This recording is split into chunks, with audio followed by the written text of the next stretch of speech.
Hey guys, so it's here bringing you another video. Now, welcome to the breakdown for pre-season. Apologies, this is a day later than I normally would do it. Obviously, last night I uploaded yesterday, I uploaded the Riot Forge event, and then I wanted to do a gameplay for the day, so I did a gameplay as the second video of the day, delaying this video. I will also say, if I look a little bit secondhand, today was my first gym session back after getting you-know-what. And I'm not recovered. So, unfortunately, I nearly passed out.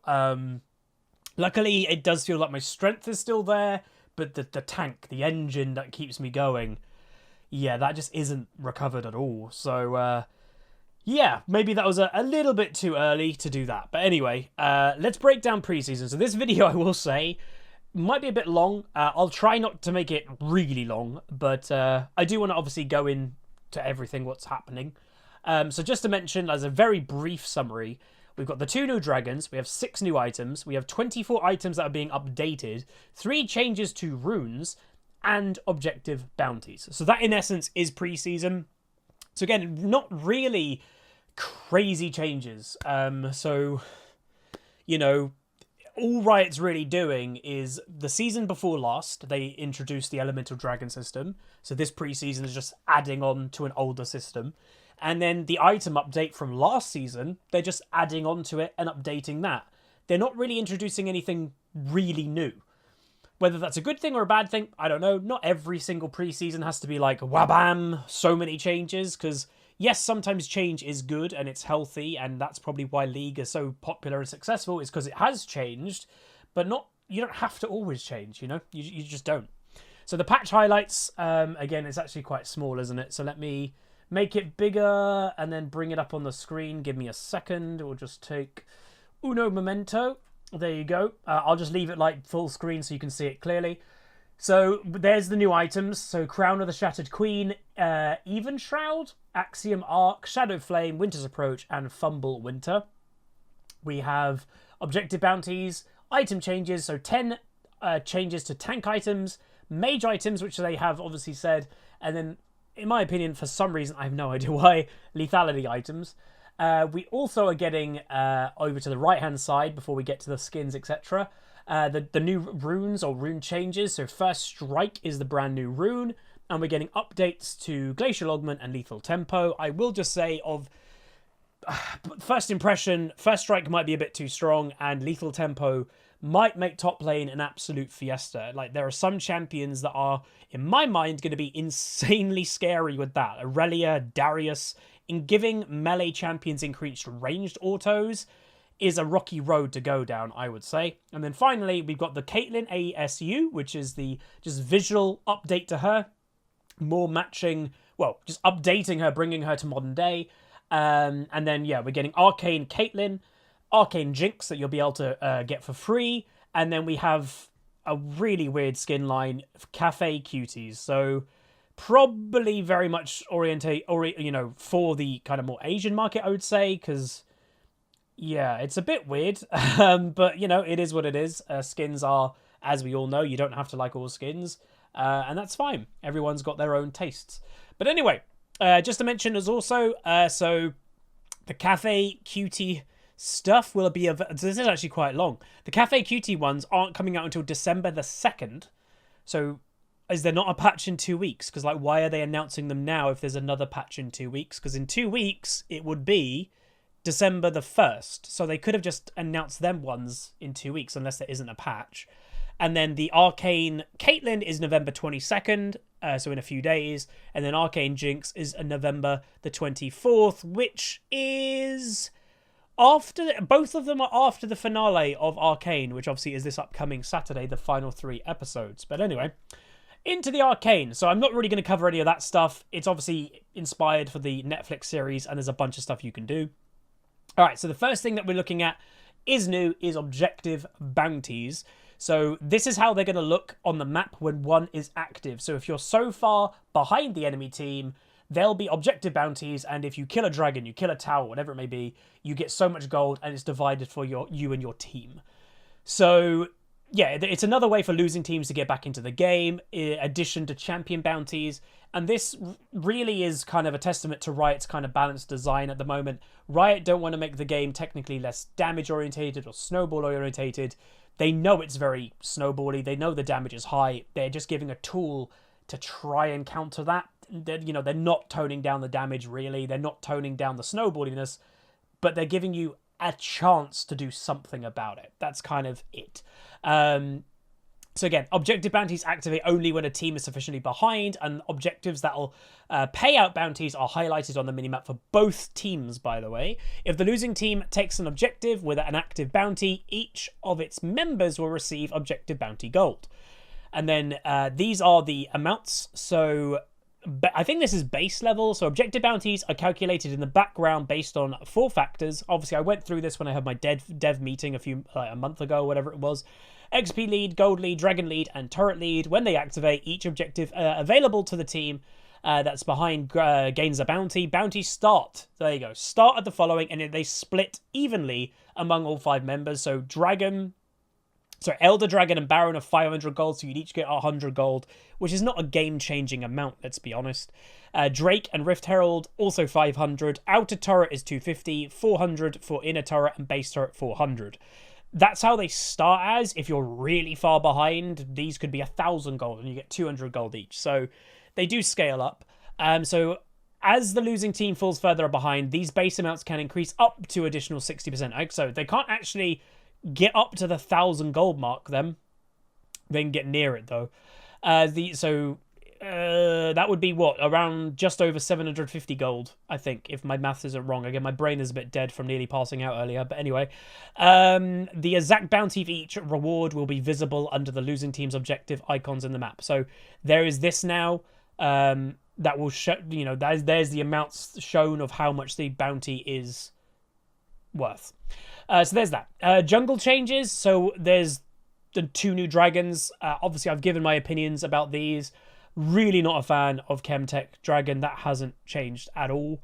And again, Riot's philosophy is they want to make moments that were not happening before. And obviously, yes, that's an easy goal. When they're setting their own goals, they can achieve their own goals very easy. Whether it's a healthy goal to have, I don't know. But obviously, the stacking bonus for Chemtech Drake is grants up to 5% bonus damage per stack against enemies with so much more current health than you. And then the Dragon Soul is the zombie that when you die, like a Scion, it's literally basically the same passive. They're just stealing it from a champion. You come back to life, but your health will automatically burn away, but you're dealing increased damage when you're in that zombie mode. Also, the Chemtech Rift is a camouflage zone. So again, why are we giving non-stealth champions an identity to stealth? But anyway, that's Riot's decision. Worth knowing, I did obviously get an answer from Riot. If you didn't hear it, I actually, in the dev meeting, they didn't answer the question of, like, do I think it's a problem that you're giving champion level mechanics to, like, dragons and items and stuff? They didn't answer it in the meeting, but because of what all happened after the meeting, I did get an answer to that because the dev team watched the video and they basically just said, TLDR, no, we don't think it's a problem. So they don't think it's a problem giving champion level mechanics to dragons and or items. So that is why, you might be an Evelyn player and you love your identity as a camouflage champion. Well, now in certain zones, everybody is a camouflage champion. The one thing that they did say was the camouflage in these zones is not as strong as an actual camouflage champion. The radius to reveal is much larger than, let's say, Evelyn's reveal range or Rengar's. And you can spot them by control wards, Scryer's Bloom, and effects that reveal invisible units. So there's that. So you can see the zones, by the way. Again, in my eyes that I'm colorblind, that's actually really hard to see. But it's around red buff on both sides. And then weirdly, not around blue, it's around wolf on the other side. So there's that. Hextech Dragon, to me, the less offensive of the 2 new dragons. Because again, it just doesn't really borrow champion level mechanics per se. But yeah, so this one is giving ability haste and attack speed per stack. And then the Dragon Soul is giving a chain lightning effect that slows the enemy, and it deals a little bit of true damage, but nothing major. And then the actual change of the map is the Hextech Rifts. Obviously, well, slight spoiler to Arcane, it's obviously like kind of linked into that, it kind of makes sense.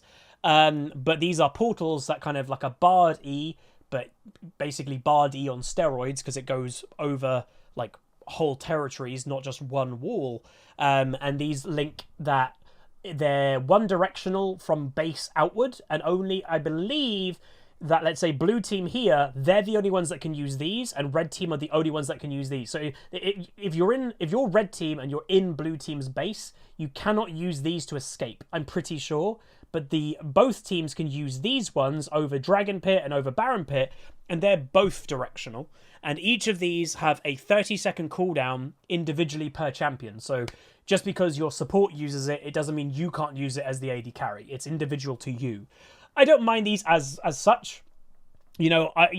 As we mentioned earlier, Riot's objective that I heard in the meeting and talking to them is they want to create exciting moments that weren't happening before these dragons existed. And yes, they do that. I did a bit of PBE testing when this came out. We got the HEXTECH dragon, and there were moments. Like, there were several times a dragon fight was happening. I ported from that one behind, and then I got straight onto the enemy AD carry, who's supposed to be safe in the backline. So, yes, it technically makes a moment happen that wouldn't have happened before. Yeah. Cloud Dragon is being updated slightly, so it's no longer just giving ultimate ability haste, which didn't really make sense. It's actually going to what I actually think it should have given in the first place.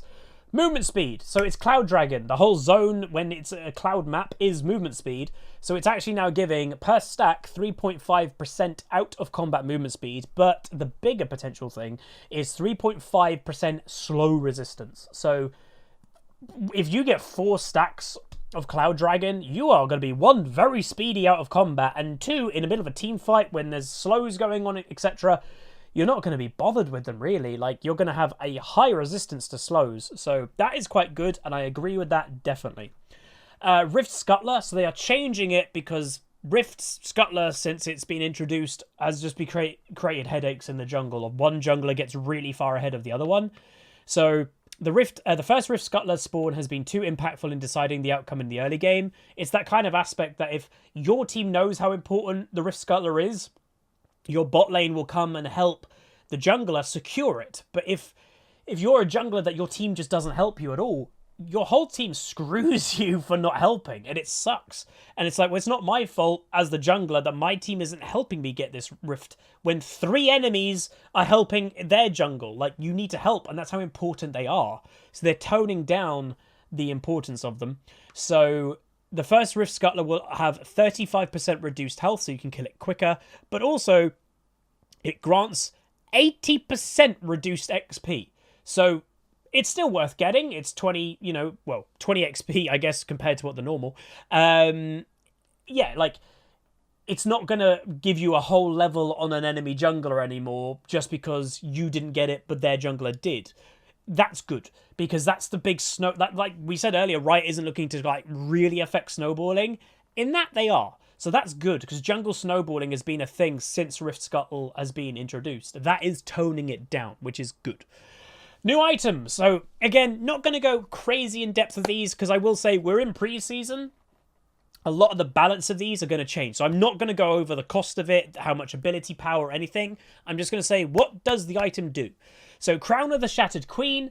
This is the safeguard item that I could foresee becoming very popular. As I mentioned earlier, Riot isn't really looking to tone down the damage in League. That's obviously the direction that they want to go. So they are giving tools to just deal with the damage. And this is for mages, that you are safeguarded, reducing incoming damage at, right now by 75%, which people may say that's crazy amount, 75% reduced damage. But with how much damage there actually is in the game right now, I actually think that's a fine amount. Like, the big argument that I've always said about the damage in recent history of League is it's too consistent to one-shot people. One-shotting years ago used to be a rare thing, that used to be, oh my god, that guy played perfectly, hit every single spell, and managed to get that one shot. And hell, even if you hit everything, it wasn't a guaranteed one shot. Nowadays, you can practically hit 2 abilities, not even 4, and you can still one shot things. It's a lot of damage. It's way too consistent to one-shot somebody. So this is a defense against that, and it has a 40-second cooldown, and it restarts upon taking damage from an enemy, which is a big thing, because if it was the 40-second cooldown restarts when combat ends, well, that would last quite a while. If it's a 15-second fight, well, then it's 40 seconds from then. But then if it's a 15-second fight, it'll be back up in 25 seconds at the end of combat. So, like, when combat actually ends. So that is quite good. You also, by the way, gain ability power when you are safeguarded. So you are getting a steroid, you're taking less damage, and you're getting an AP steroid to fight back. I just, like, Riot always, this is a mythic, by the way, but Riot talk about item diversity, and the direction that they've gone, by the way, is they've given up, because it was a relatively pointless thing anyway, but they've given up the idea that legendary items that have to be diverse, because it's just too hard to balance the game when you're trying to make every item shine in their own way. It's really hard, like, especially with how many items they have in League. But they still want to have diversity when it comes to mythics. With the damage and the direction of the game, this item, I'm going to be buying all the time, probably, when I'm playing a mage, because you literally cannot survive against assassins. We've all played, or if you have played, Vel'Koz into Fizz. You ain't surviving if he hits an ultimate on you. Even with Barrier, you're dead. This, you'll survive. 75% reduced damage. So that's the point. Alright, so we've got Even Shroud. So it's a tanky, I think, support item. So after immobilizing champions or being immobilized yourself, cause that target and all nearby enemies to repent, increasing the damage they take for 12% for 5 seconds. So basically think this is a Vladimir ultimate. So many people don't realize that Hemoplague by Vladimir, every single target that is affected by Hemoplague takes increased damage from all sources.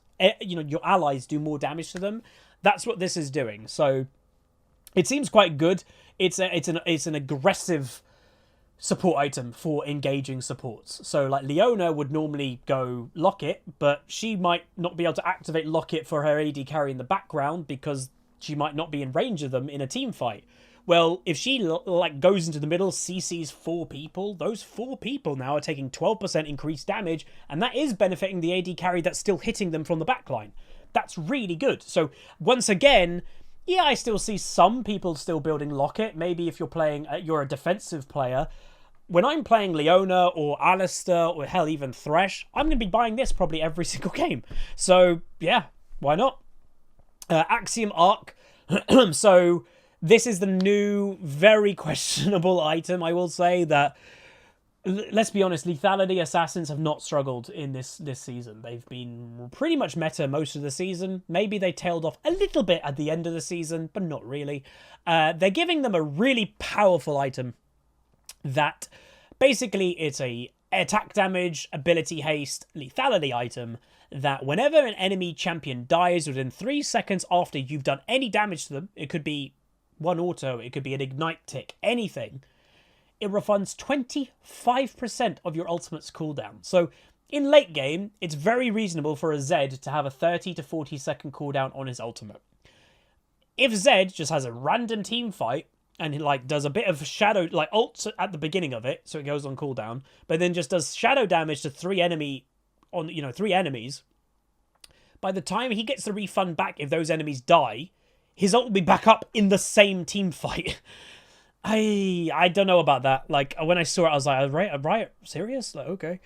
So Shadow Flame. So offensive options for mages have been quite narrow, especially for those who wanted legendary items to simply deal more damage. So yeah, this is a legendary, not a mythic, that is giving a good option for damage for mages, which, yeah, it has been lacking in some areas. It's good, like, burn mages have been fine. They've had Leandries and Demonic the whole season.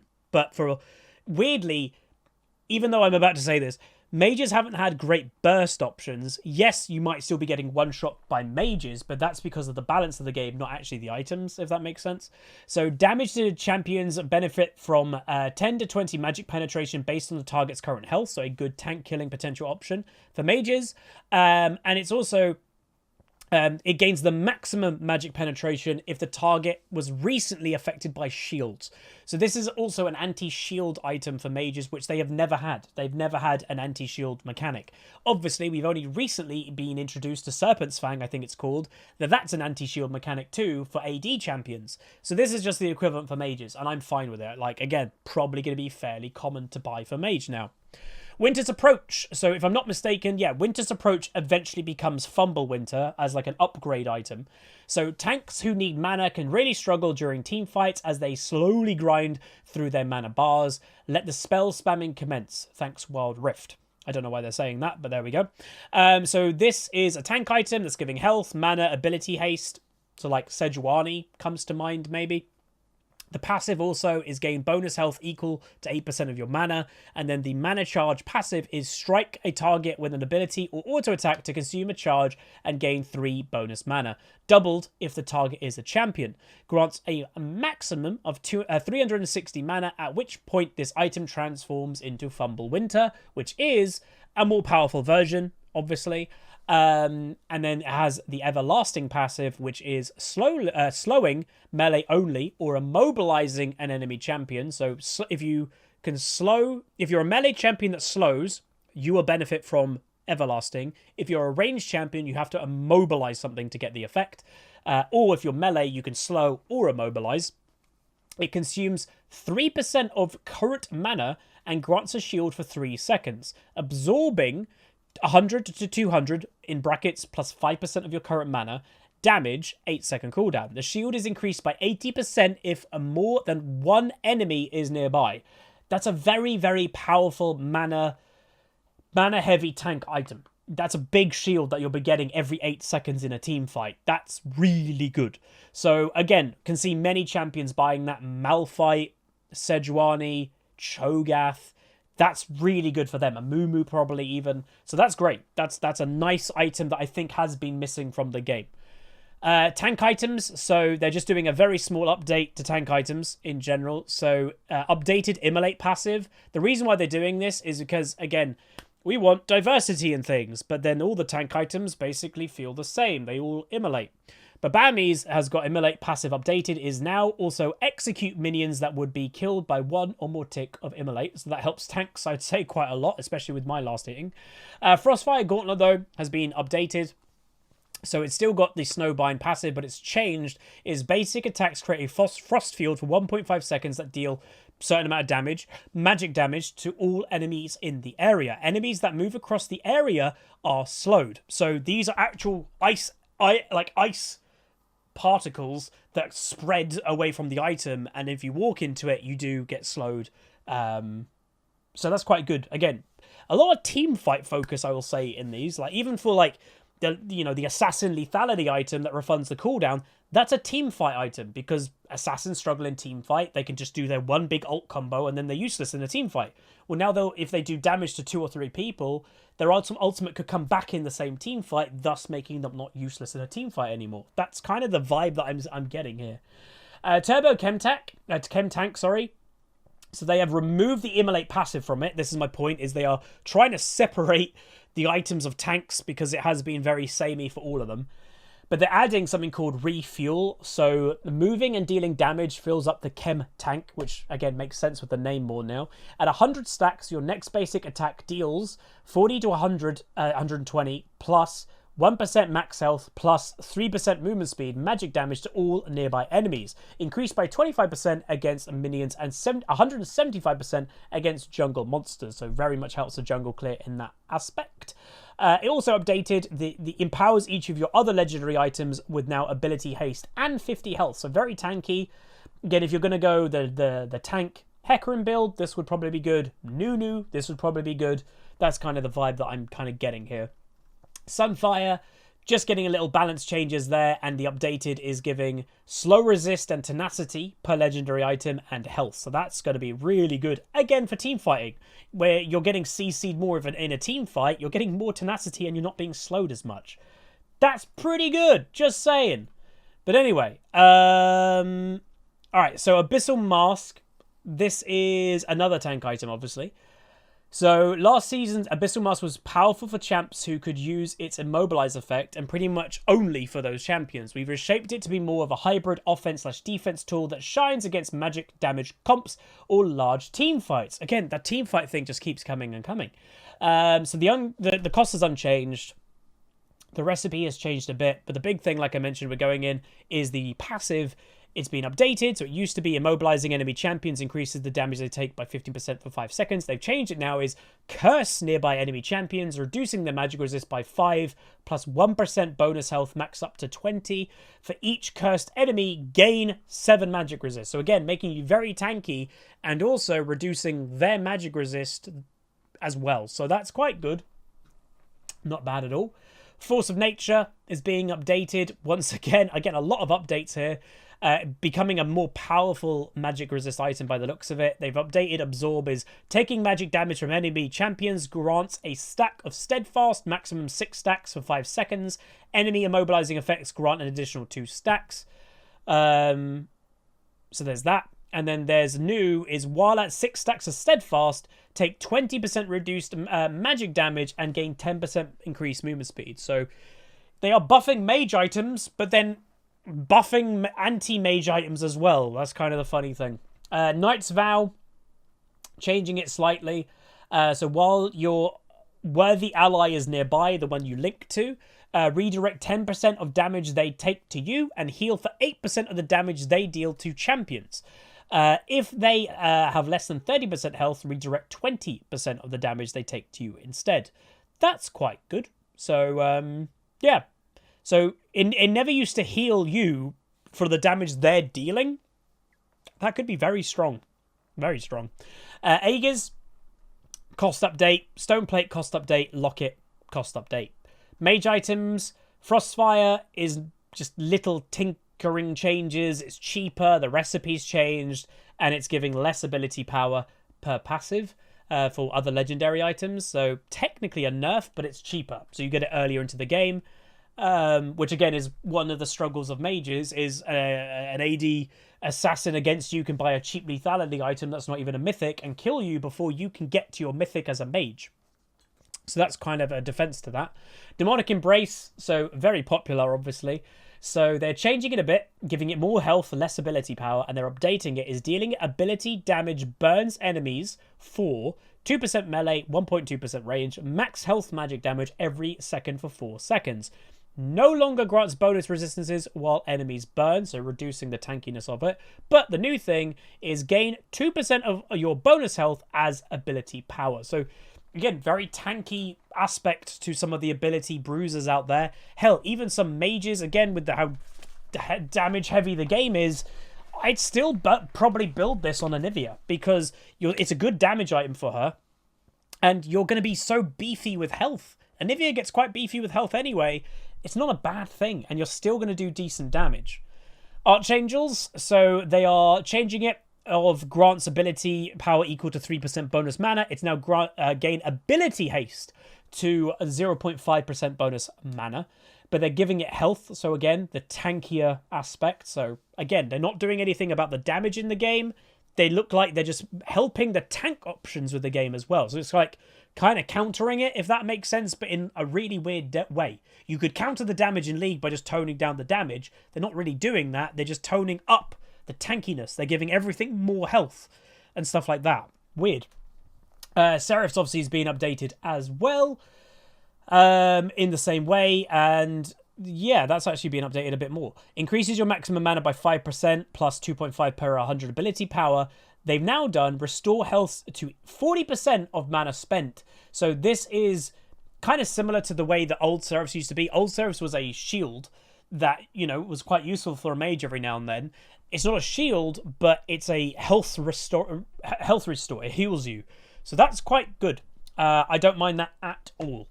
Cosmic Drive being slightly updated, so if you have at least 160 ability power, gain 20 ability haste and 20 bonus movement speed. It's now damaging a champion with 3 separate attacks or spells grants 20% movement speed, decaying to 10%, and 40 ability power until leaving combat. So a bit more of an aggressive spell, which I don't mind at all. It's encouraging fights because you're actively gaining from fighting. You're getting the movement speed by actually fighting people, and you're actually getting a ability power steroid while fighting people. So combine Cosmic Drive with the Safeguard item from earlier, you'll be getting like 80 bonus ability power while in combat, with also taking less damage, and you're faster. That's quite already in my head quite a good combo in a lot of mages. Horizon Focus, again, being slightly updated, not majorly, but it's, again, like I said earlier, what are they doing? This item has now got health on it. Literally, the tankiness and the health of the game is just going up and up and up. Mages, like, the ability power of it's gone down, but you're getting more survivability, you're getting ability haste, so you can use your spells more often, and now the Hyper Shot, which obviously is the increased damage type thing, is also if you slow enemies, and I also can confirm, because I remember Riot saying, this includes if you're a mage that somehow doesn't have a slow in your kit, if you buy a Riley, it counts that. So you'll be getting the bonus damage from Horizon Focus from Riley slowing people. That's a nice combo. Void Staff, slightly been updated. Magic Pen has gone up. The ability power's gone down. Cost has slightly gone up. And the item build has changed slightly. No, it hasn't. It's just gone up by 100 gold. Doran's Ring. What are they doing to Doran's Ring? So it used to be killing a unit restores 6 mana. And if you can't gain mana, if you're full mana, gain health instead. It's now restore 0.75 mana every second.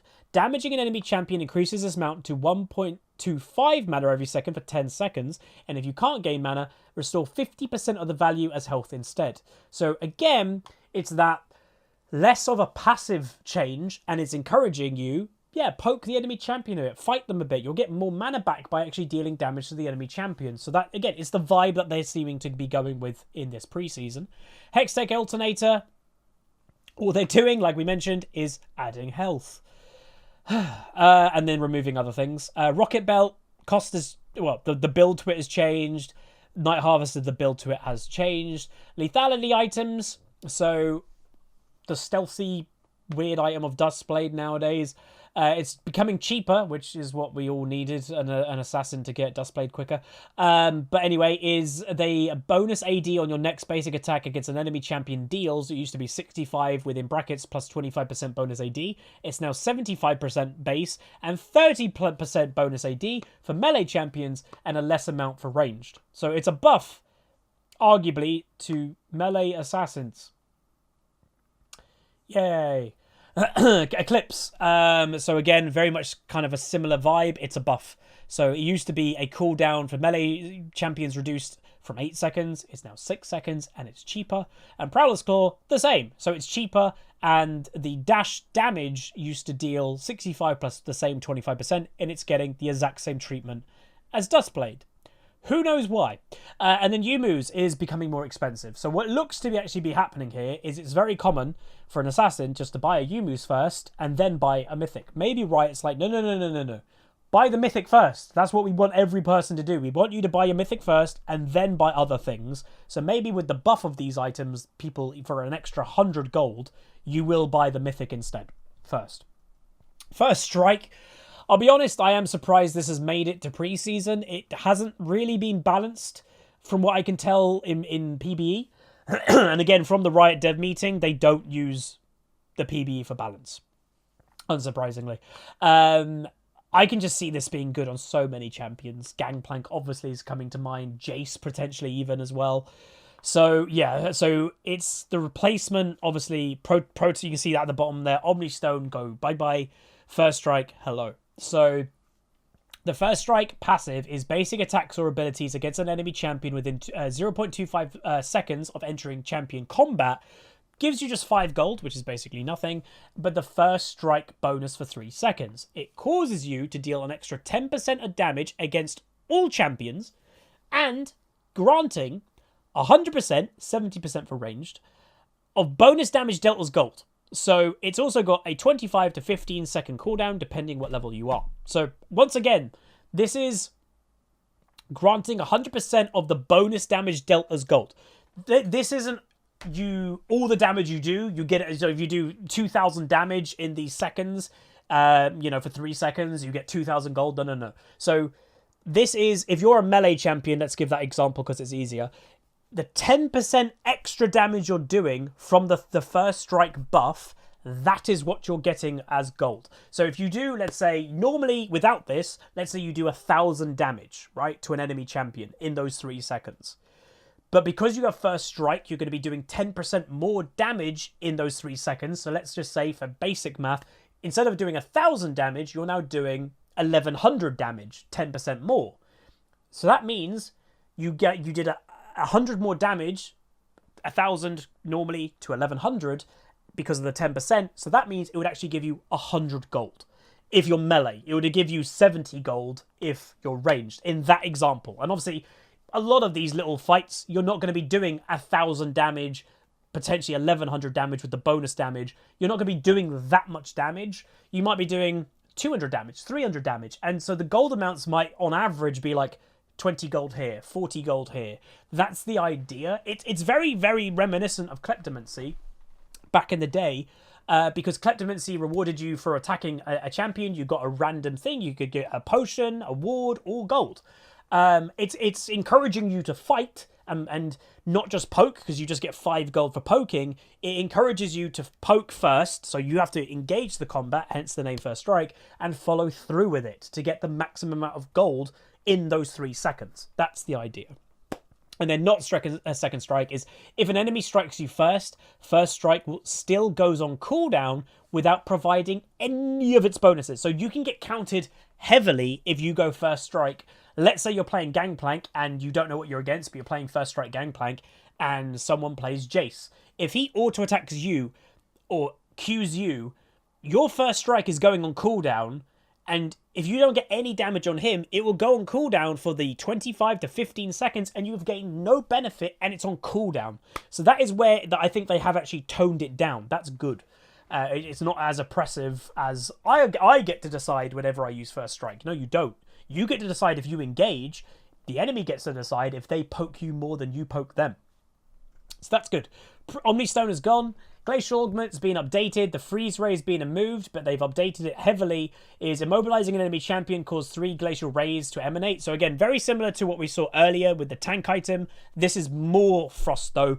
Big rays that are kind of expanding over the rift, and they are giving obviously those big slow benefits and all of that stuff. So there's that. Lethal Tempo, which again, I do worry might especially take over top lane. And there are other champions I'm worried about, like Vayne. And, it's even... Vayne is always going to be scary with an attack speed steroid. But I'm actually weirdly more scared of Vayne top now. Because Vayne's big weakness of top lane, even though she's a cheese pick there, was if a bruiser gets on top of a Vayne, she's screwed, pretty much, normally. If a Darius and Aurelia lands a combo, she's going to die. If Vayne can kite them, they're dead. Giving Vayne more range is just such a...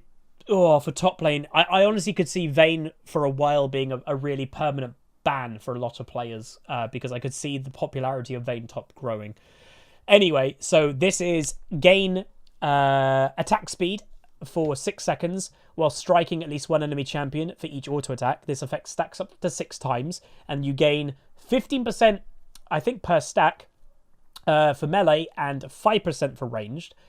So again, a lot of attack speed at maximum stacks. While this effect is at its cap, you also gain 50 melee range or 100 melee, 100 ranged for a ranged champion, auto attack range, and increase your attack speed cap from 2.5 to 10. A Cogmore with this is going to be frightening. Very, very frightening. Me, Galileo. Anyway, so yeah, so I can see this just taking over the world of attack speed champions. And again, even non-attack speed champions. Darius, I could see this. Because Darius has always been in that weird limbo of what does he take? I think a lot of them take Conqueror. Some take Grasp, I think.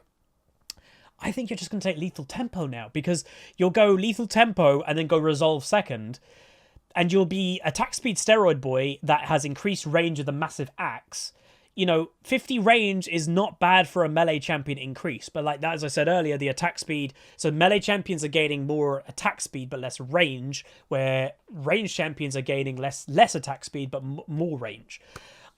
I still see this a problem with Vayne. Giving Vayne any type of attack speed steroid increases her W annoyance, which is a true damage health dealing thing against bruisers, which is quite effective. But then giving her 100 extra range will bring her basically on par attack range with most AD carries. That's a scary combo. Not even for top, by the way. That's going to be scary for bot lane Vayne too. Like, it's going to be scary for Cogmore. It's going to be scary for a bunch. Ultimate Spellbook is coming back. So that is the one that you get to pick an ultimate from one of these champions. They've added a few, and they've also removed Malphite because it was too popular. So there's all that, and I think that might be it, because that's all that mode. We're getting updates to Caitlyn, big update there. We're getting a VFX and SFX update to Jace, which I was actually not aware of, or maybe I was, but I forgot about it. And we're also giving Jinx a little bit of a splash of paint as well. So there's that. All chat, so based on the initial results, since we originally disabled all chat in a few regions in patch 11.21, we're continuing to disable where it's already in effect, but we're not adding additional regions. From here on out, we'll message any per region changes impacted in that region only. So again, you know, like I've mentioned a few times, if Riot sets their own goals for what they want to test, it's very easy for them to pass their own test. Riot's parameter is, will getting rid of all chat reduce toxicity? Well, obviously, yes. Does that mean it's a good idea? And people might go, Huz, surely, you know, you'd be for this. Not really. Like, I'm fine with being able, like I already have, I can turn all chat off myself. That's my choice. I've turned it off. To make this choice for everybody, I just think is a bit weird when, by default now, when you make a new League of Legends account, all chat is already turned off. You have to turn it on. I just think it's a bit weird. Like, yes, clearly all chat being gone is going to reduce all chat, because the people that normally would try to flame in all chat, they now can't. But it does also get rid of some niceties that all chat have. The GG at the end, or the GG have fun at the beginning of a game. And I know people have made friendships from enemies that they kind of have banter with playing the game. It gets rid of that. Bye-bye. Gone. And yes, I do know toxicity is a problem in League. This doesn't fix it. This is a band-aid solution, which is what Riot's only done ever, basically, to toxicity. They've never actually solved it or wanted to, by the look of it. But yeah. End of season rewards. So you should be getting your end of season rewards by December 16th for Riot regions only, which again, they do not control, I believe, China regions. Because that is Garina, how you pronounce that. So there's that. And then we're getting a clash mode this weekend. We're getting bug fixes. We're getting tooltip trackers, more bug fixes, and then again, the upcoming skins. So there we go. We did it, everybody. Whew, that was like a 40-minute video, but we managed to get through it, and hopefully you guys appreciate that. Let me know what you're excited for the most in preseason. Let me also know, do you like the vibe that they haven't done that much in preseason this year? Like, did you want a big another mix-up? Personally, I didn't. I've just kind of accepted League for the way it is right now, of like, it's high damage. I've accepted it, and I'm actually really looking forward to Season 12, because I'll be honest, I was a grump. I know I was. I was a big grump for a lot of Season 11, moaning about the damage instead of just accepting it. There's nothing I can do. I can moan about it, but I'm not going to make a difference when it comes to the game, really. And it took me the dev meeting to kind of basically realise it ain't going to matter what I say, and I just may as well, if I want to enjoy the game, which I do, I just kind of have to accept it and just embrace it in some ways. And that's what I've done. And that is why, if you notice, since the dev meeting, obviously getting COVID hurt me quite a lot at the end of the season, but ignoring the COVID thing, the EU Northeast account skyrocketed fast. We got up to Master Promo 2 times.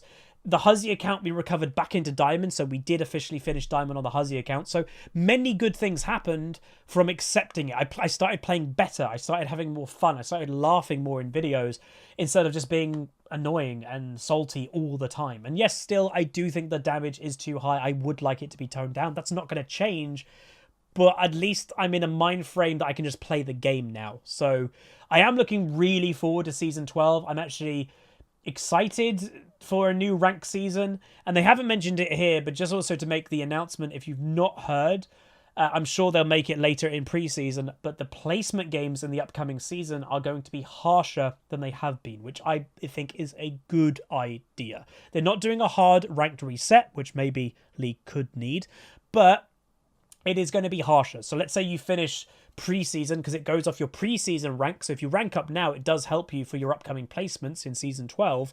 Let's say you finish in Platinum 1, you know, at the end of preseason. And normally in the last couple years where they've been pretty relaxed placements, you probably, in average, going 5 wins, 5 losses, you may have got Platinum 3, maybe Platinum 4. In some cases, some people even got the same rank they finished. They got Platinum 1 or 2. And it's like, whoa, that's really close to what you were at the end of last season or the, you know, preseason. That shouldn't really be a thing. It's supposed to be kind of a reset. They have said they know it's been a bit too relaxed, so they are making it harsher. So if you're, again, finish Platinum 1, I don't know, obviously, how harsh they're going to make it, but I would imagine, in my mind, the direction that they may be going is I would imagine they're going to make people drop it down a whole tier, if that's the right wording. That if you are the end of preseason, if you're Plat 1, even on average placements, I reckon maybe Gold 1 now, and I'm completely fine with that. That is actually what I would like them to do. So it might be a healthy thing for that to happen in ranked, because there's an insane amount of inflation in high rating right now. If on EU West alone, there's 10,000 master players. We need a bit of a reset. There's too many people up in the high ranks. And it's where I've said I wouldn't mind if they introduce an Emerald rank. So what is currently keep Diamond to what currently Diamond 2 and Diamond 1 is, spread that out into Diamond 4 to 1, and then what currently is Diamond 4 and 3, make that Emerald. I think that would be really healthy because it's warranted. Diamond is so different depending where you are. Diamond 4 to Diamond 1 is light years apart in terms of skill. So that would be interesting if they ever did that, but obviously, they might do it. You never know. I think they've got Emerald rank in Wild Rift. So we'll see. But anyway, that is going to be it. If you guys appreciate the work and all that good stuff, do throw a like on the video. I'll get this out as today's second video because, again, it's a day late. And obviously, these changes are now in effect. So I thought I still want to do it because also it helps me absorb everything too. And yeah, if you guys let me know what you think of it. Let me know if you like the changes, dislike the changes, all that good stuff. But yeah, like, comment, and subscribe if you haven't. We've got some really exciting things, by the way, coming that I will be honest, in the last few months, yes, I think my content got better since embracing the damage in League. Before that point, I kind of felt I was a bit on autopilot. And even though I do think things are going to improve anyway, there's a lot of exciting things. We're going to play the other games that Riot are releasing during preseason because that's a good time to do it. I'll be building my champion pool. And I actually am genuinely excited for a new season. Huzzy, me, I am getting Master again on EU West. I can promise you that right now. But that is going to be it. I'll see you guys in the upcoming content. And I'll see you on stream if you do make it to the streams every now and then. And yeah, thank you very much for watching. Anyway, see you guys next time. Goodbye. Call down!